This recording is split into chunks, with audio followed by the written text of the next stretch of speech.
నమస్తే శ్రీ కృష్ణాయ నమః. జూలై 15వ తారీఖు 2025 మంగళవారం నాటి పంచాంగం ప్రకారము శ్రీ విశ్వావసునామ సంవత్సరం ఉత్తరాయణం గ్రీష్మ ఋతువు ఆషాఢమాసం కృష్ణపక్షం. ఈరోజు సూర్యోదయ సమయము తెల్లవారుజామున 5:53 సూర్యాస్తమ సమయం సాయంత్రం 6:50. ఈరోజు తిథి పంచమి రాత్రి 10:37 వరకు. తదుపరి షష్ఠి తిథి ప్రవేశము.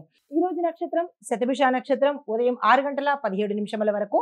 తదుపరి పూర్వభాద్ర నక్షత్ర ప్రవేశము, అది కూడా తెల్లవారుజామున 5:46 వరకు. ఈరోజు వర్జం మధ్యాహ్నం 12:39 నుంచి మధ్యాహ్నం 2:12 వరకు. దుర్ముహూర్త సమయము ఉదయం 8:29 నుంచి ఉదయం 9:21 వరకు.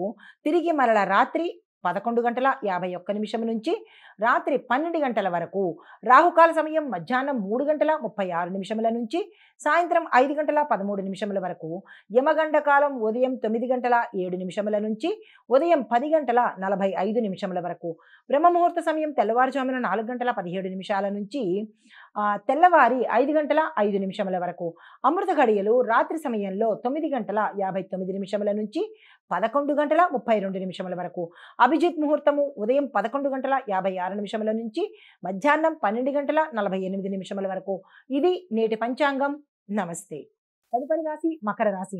ఈ రాశిలో ఉండే విద్యార్థులు స్ట్రాటజీకి సంబంధించి యంత్ర విద్యలకు అంటే మిషనరీకి సంబంధించినటువంటివి ఏవైనా చదువుకునేవారు ఉంటే వారికి అనుకూలంగా ఉండబోతోంది. ఉద్యోగస్తులకు మారిన పరిస్థితులతో అనువైన ప్రణాళికను వేసుకోండి. కొత్త ప్రదేశాలకు వెళ్ళవలసిన పరిస్థితి ఏర్పడుతుంది. కొత్త స్థానానికి వెళ్ళవలసిన పరిస్థితి ఏర్పడుతుంది. అక్కడ మిమ్మల్ని మీరు ప్రూవ్ చేసుకోవడానికి సంబంధించిన ప్రణాళికలు ఇప్పటి నుంచే వేసుకునే ప్రయత్నం చేసుకోండి. అయితే వ్యాపారస్తులకు చూసుకున్నట్టయితే కనుక కొత్త బ్రాంచీలు ఓపెన్ చేయడానికి కానీ లేదా విదేశాలతో టైఅప్ పెట్టుకోవడానికి కానీ భాగస్వామ్య ఒప్పందాలకు కానీ ఈరోజు చక్కని అవకాశము. వృధా చేసుకోకండి. పెట్టుబడులు పెట్టేటప్పుడు ఎక్కువ పెట్టుబడులు కాకుండా అంటే ఎక్కువ మొత్తం కాకుండా ఎక్కువ డబ్బుని విభాగాలుగా చేసి పెట్టుబడులు పెట్టుకునే ప్రయత్నం చేసుకోండి. వ్యవసాయదారులకు నీటి ఎద్దడి ఉండే ప్రాంతము, నీటికి సమస్య ఉండే ప్రాంతాల్లో జాగ్రత్తలు తీసుకునే ప్రయత్నం చేసుకోండి. ఆరోగ్యపరంగా చూసినట్టయితే కనుక జలుబు దగ్గు చిన్న చిన్న సమస్యలు తప్ప పెద్ద సమస్యలు అయితే ఈరోజు కనిపించడం లేదు.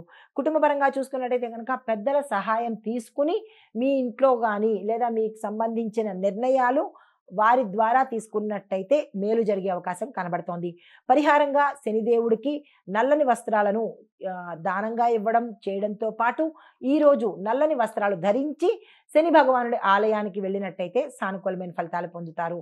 తదుపరి రాశి కుంభరాశి. ఈ రాశిలో ఉండే విద్యార్థులకు రీసెర్చ్ అండ్ డెవలప్మెంట్ ఆ విభాగాల్లో చదువుతున్న విద్యార్థులకు మంచి టర్నింగ్ పాయింట్ వచ్చే అవకాశం కనబడుతోంది. ఉద్యోగస్తులకు చూసుకున్నట్టయితే కనుక వర్క్ ప్రజెంటేషన్లో మీదైన శైలి కనబరుస్తారు. ప్రత్యేకమైన గుర్తింపు కూడా మీకు లభించబోతోంది. వ్యాపారస్తులకు చూసుకున్నట్టయితే కనుక టెక్నికల్, కెమికల్, ఇంజనీరింగ్ ఇలాంటివి ఏవైనా చేస్తున్న వ్యాపారాలు విశేషమైన లాభాలు ఆర్జించే అవకాశం కనబడుతోంది. వ్యవసాయ పరంగా చూసుకున్నట్టయితే కనుక కొత్త పద్ధతిలో సాగు కనుక మీరు ప్రయత్నం చేసినట్టయితే మంచి దిగుబడి వచ్చే అవకాశం కనబడుతోంది. ఆరోగ్యపరంగా చూసుకున్నట్టయితే కనుక రక్తహీనత కలిగే అవకాశం కనబడుతోంది. ఇది తీవ్ర స్థాయికి వెళ్లేందుకు కూడా సూచనలు కనబడుతున్నాయి. ఎలాంటివి ఏవైనా మీకు కనిపిస్తే వెంటనే డాక్టర్ దగ్గరికి వెళ్ళే ప్రయత్నం చేసుకోండి. అయితే కుటుంబపరంగా చూసుకున్నట్టయితే కనుక కుటుంబంలో చిన్న చిన్న గొడవలు జరిగే అవకాశము, అవి తీవ్ర స్థాయికి వెళ్ళే అవకాశము, మీ కుటుంబ సభ్యులు మిమ్మల్ని అవహేళన చేయడం కానీ ఇబ్బంది పెట్టడం కానీ జరిగే అవకాశాలు ఎక్కువగా కనబడుతున్నాయి. మీరు కనుక వ్యాపారస్తులైనా లేదా అంటే ఏదైనా రంగంలో ఉన్నట్టయితే మీ చుట్టుపక్కల మీరు నమ్మిన వాళ్ళు మిమ్మల్ని ఇబ్బంది పెట్టేటట్టుగా ఉంటుంది. జాగ్రత్తలు తీసుకోండి.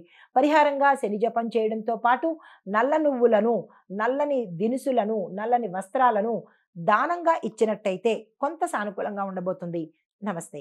తదుపరి రాశి మీనరాశి. ఈ రాశిలో ఉండే విద్యార్థులకు మ్యూజిక్, యోగా, ఫిలాసఫీ ఎవరైతే చదువుతున్నారో వారికి బలమైన ఫలితాలు, అనుకూలమైన ఫలితాలు రావడంతో పాటుగా మీకు టర్నింగ్ పాయింట్ అని కూడా చెప్పచ్చు.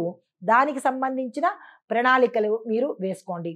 ఉద్యోగస్తులకు చూసుకున్నట్టయితే కనుక నూతన బాధ్యతలతో మీ యొక్క కృషి, మీ యొక్క పనితనము, టాలెంటు, స్కిల్స్ బయటపడే అవకాశం ఎక్కువగా కనబడుతోంది.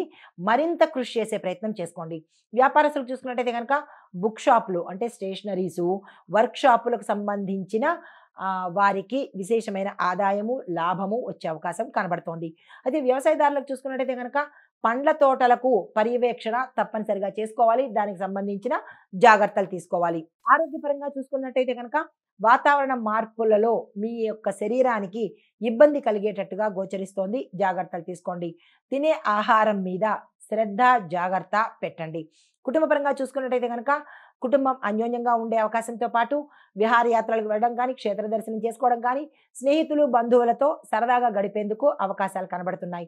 మీకు చెప్పదగిన పరిహారము గురుగ్రహ పూజ చేసుకోవడంతో పాటు పసుపు కలిపిన తులసి ఆకులతో తులసి ఆకులను దానంగా ఇవ్వడం కానీ, స్వామివారి అర్చనకు కానీ ఉపయోగించినట్టయితే సానుకూలమైన ఫలితాలు పొందుతారు. ఇది మేషాది ద్వాదశ రాశుల వారికి ఫలితాలు, పరిహారాలు, సూచనలు. నమస్తే.